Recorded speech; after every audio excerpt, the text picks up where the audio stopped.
été presque exécutés. Il nous est resté, je crois, la question du deuxième et troisième palier. Et c'est ce qui est resté. Et nous avons établi une feuille de route pour voir dans quelle mesure nous pouvons justement exécuter. Donc, ici, rassurer aux parents, et les parents d'élèves le savent, il n'y a jamais eu une année blanche à l'EPST. Même avant nous, il n'y a jamais eu. Tout peut commencer avec, comme l'année passée d'ailleurs, il y a eu des mouvements avec les enseignants, mais on a fini toujours par s'entendre et l'année scolaire a eu lieu. Donc, les parents doivent préparer déjà la rentrée scolaire pour les enfants.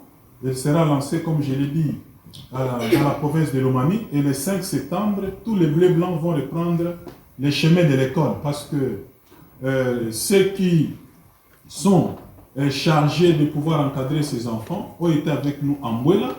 Je répète, c'est presque, pas presque, toutes les organisations syndicales étaient présentes et ça s'est bien séparé. Vous n'avez jamais entendu une organisation syndicale sortie de Mouela contester tout ce qui avait été fait de l'autre côté. Je répète, vous n'étiez pas allé prendre des engagements ou des nouveaux engagements là-bas, mais c'était juste pour évaluer ce qui avait été fait ou n'a pas été.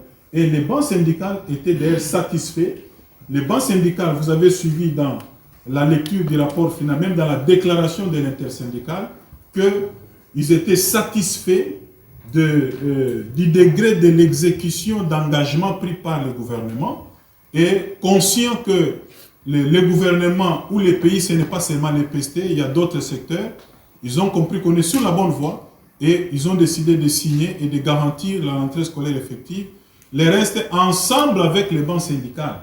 D'ailleurs, je vous l'ai dit ici, à la conférence budgétaire, les PST et les banques syndicales, on a été pour inscrire les priorités ou bien les préoccupations qui demeurent encore.